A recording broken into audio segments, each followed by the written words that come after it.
සියලු දෙනාටම සුබ දවසක් කියලා ප්‍රාර්ථනා කරනවා. මේ පාර O level ලියන, ඒ කියන්නේ හෙට දිනේ O level ICT විභාගේ ලියන ළමයින්ට පොඩි ප්ලෑන් එකක් කියලා දෙන්නයි මම මේ වීඩියෝ එක කරන්නේ. උගන්වන්න නෙමේ විෂය කරුණු යන්නේ ප්ලෑන් එක. A එකක් ගන්න B එකක් ගන්න ප්ලෑන් එක කියලා දෙන්න තමයි යන්නේ. පුතේවා දන්නවා පැය 3යි පේපර් එකට 8:00ට පටන් අරන් 11:40ට ඉවර කරනවා. පළවෙනි ප්‍රශ්න පත්‍රයට පැයයි, දෙවෙනි එකට පැය 2යි. හොඳට මත් තියාගන්න පළවෙනි පැයේ පළවෙනි එක කරන්න. දෙවෙනි පැය දෙකේ දෙවෙනි එක කරන්න. ගොඩක් ළමයි ওই වැඩේ කරන්නේ නැහැ. ඒක අනිවාර්යෙන් කරගන්න. පළවෙනි ප්‍රශ්න පත්‍රයේ ලකුණු 40යි, දෙවෙනි එකට ලකුණු 60යි. ඒ ලකුණු ගන්න විදිහ බලා ගන්න. ලකුණු කියන්නේ මැජික් එකක්. ලකුණු කියන්නේ මැජික් එකක්.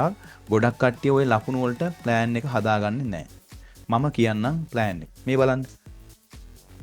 පළවෙනි ලකුණු 40ට පැයයි. ඔයා හිතන්න ලකුණු 30ක් ගත්තා කියලා ඕකෙන් කොහොම හරි අමාරුයි. 30ක් ගත්තා. දෙවෙනි ප්‍රශ්න පත්‍රයේ පළවෙනි එක අනිවාර්යයිනේ. 20ක් ලකුණු හම්බ වෙනවා ප්‍රශ්න 10ට දෙක ගන්න. ඕකෙන් ඔයා දෙවෙනි කියලා 15ක් ගත්ත කියන්නකො.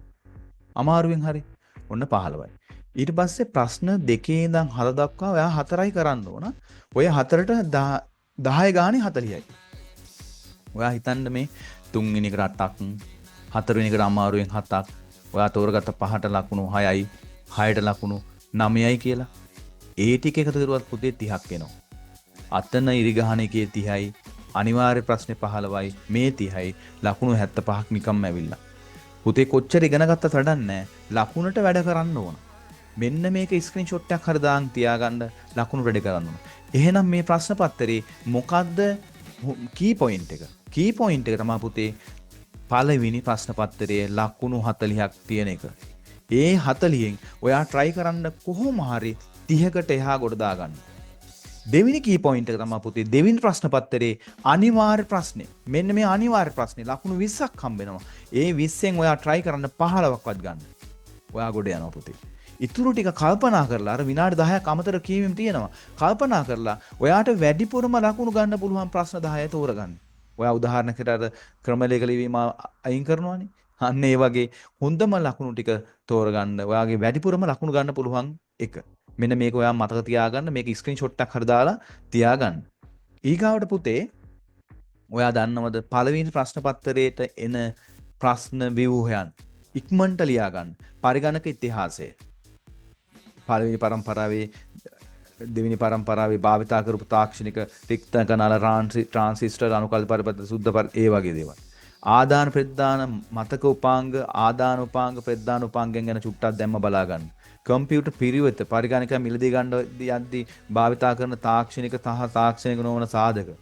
මතක ධාරිතාවයන් අනුව ආරෝහණ අවරෝහණ පෙළ ගැස්ම පරිගණක ජාලකරණය ස්විච් නෙට් හබ් එක ඊට පස්සේ පරිගණකයත් එක්ක තියෙන නෙට්වර්ක් ටොපොලොජි වර්ග සංඛ්‍යා පද්ධති එහෙට මෙහෙට සංඛ්‍යා පද්ධති පරිවර්තනය කිරීම සම්බන්ධව තාර්කික ద్వාර වදන් සැකසුම් වල මෙවලම් විද්‍යුත් සමර්පණ සූත්‍ර පිටපත් කිරීම වගේ දේවල් දත්ත සමුදායන් ග්‍රාෆිකයන් හරිද ඒ රෙසොලූෂන් පැත්ත ක්‍රමලේඛ ලිවීම සම්බන්ධව නම් එනවා පුතේ අමාරුවෙන් හරි කරන්න දෙයක් නැහැ ඒ do while repeat until වලින් එනවාමයි ප්‍රශ්න 5ක් විතර එනවා තොරතුරු පද්ධති වලින් එනවා අන්තර්ජාලය සහ HTML වලින් එනවා ඒක ෂුවර්මයි ඒක ආයේ දෙකක් නැහැ ඒ ප්‍රශ්නේ එනවාමයි ඉතින් ඒ හින්දා ඒකට මැහැත් වෙන්න ඕන දෙවෙනි ප්‍රශ්න පත්‍රය ගැන කතා කරනකොට මම ගිය අවුරුද්දේ ඉස්සෙල්ලා අවුරුද්දේ පේපරේ අරන් වාට මම කියන්නම් දෙවෙනි ප්‍රශ්න පත්‍රයේ අනිවාර්ය ප්‍රශ්නේ තියෙනවා පුතේ ප්‍රශ්න 10ක් මේ තියෙන්නේ. ඒ ප්‍රශ්න 10 හැම එකෙන්ම අහන්නේ. ඔය පද්ධති වලින් ඊට පස්සේ පොට්ස් වලින් ලොජික් ගේට්ස් වලින් ඊට පස්සේ මේ සංකේත වලින් අන්න ඒ වගේ තමයි අනිවාර්යක අහන්නේ. ඊට පස්සේ දෙවෙනි ප්‍රශ්නයේ තියෙන්නේ Excel එක. ඔයා Excel එක අනිවාර්යෙන් කෙරුවොත් හොඳයි. සූත්‍ර පිටපත් කිරීම වගේ දේවල් වලින් Excel වල අහනවමයි. ඒක හොඳට බලා ගන්න. ඒක කරන්නම යන්න ඔයා. ඒක හොඳ ප්‍රශ්නයක්. ඒක තෝරගත්තොත් ඔයාට වටිනාකමක් තියෙනවා. ඊගාවට තුන්වෙනි එක ඩේටාබේස් ඔයා තීරණය කරන ඩේටාබේස් එක අමාරු නම් නොකර ඉන්න. ඒකේ ප්‍රයිමරි කී අනම්මනම් එනවමයි. ඒක එනවා. ඊට පස්සේ හතරවෙනි එක ඔයා අතාරිනවා නම් අතාරින්න ක්‍රමලේඛ ලිවීම ෆ්ලෝ chart. පස්වෙනි එක අනිවාර්යෙන් කරන්න පුතේ. HTML එකයි ඉන්ටර්නෙට් ඊමේල් වල තියෙන කොටස් ටික domain name IP address URL වලින් අහලා තමයි HTML වල මේ tags ලියා ගන්න එන්නේ මේ. tags ටික බලද්දී table list එක ටේබල් පිළිබඳව ඊට පස්සේ මාතෘකා උපමාතෘකා වලින් එනවා.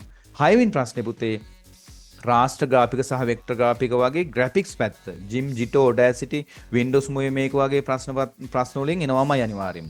ඒක ඉතාම ජනප්‍රිය ප්‍රශ්නයක්. චුට්ටක් බලාගෙන යන්න. 7 වෙනි එක එන්නේ පුතේ තොරතුරු තාක්ෂණය හා සමාජය. ඒ වගේම 10 වසරේ පළවෙනි පාඩම එක්ක සම්බන්ධ වෙලා. ඒකේ තියෙනවා ඔයා දන්නව නේද? ඉලෙක්ට්‍රොනික අපද්‍රව්‍ය, දුඩාංග මුදුකාංග ආරක්ෂාව, පරිගණකය භාවිතා කිරීමේදී නිවැරදි ඉරියව්, ඒ වගේම ලෙඩ රෝග පිළිබඳව ඒකින් වෙන්නේ වෛරස් පිළිබඳව, ඒ වගේම අලුතෙන් අහන්න පුළුවන් කෘත්‍රිම බුද්ධිය, සයිබර් අපරාධ වගේ දේවල් ජනප්‍රිය ප්‍රශ්න වෙලා තිනවා මේ මෑත කාලේ. ඔන්න ඔය වගේ තමා පුතේ ප්ලෑන් එක. නැවත වතාවක් මම කියන්නම් මෙන්න මේ මම ලියලා තියෙන මෙන්න මේක. ඔයා හොඳට ස්ක්‍රීන්ෂොට් එකක් දාලා කියන්න පළවෙනි ප්‍රශ්නේ ප්‍රශ්න 40 අනිවාර්යෙන්ම 30කට එහා ගහන්න දෙයියනේ කියලා. එහෙම වුණොත් වාට ඒකක් ෂුවර්මයි. ඊට පස්සේ දෙවෙනි ප්‍රශ්න පත්‍රයට ගිහිල්ලා අනිවාර්ය ප්‍රශ්නේ ලකුණු 20යි. ඒකත් හොඳ. ඒකෙන් 15ක්වත් ගන්න ඔයා කරන්න. ඔන්න ඔය ප්ලෑන් එක ඔළුවේ තියාගෙන ඔයාලට උගන්වපු ගුරුවරු උගන්වපු මේ දේවලුත් බලාගෙන හෙට දිනේ සාර්ථකව විභාග ලියන්න කියලා ප්‍රාර්ථනා කරනවා. එහෙනම් හැමෝටම තෙරුවන් සරණයි.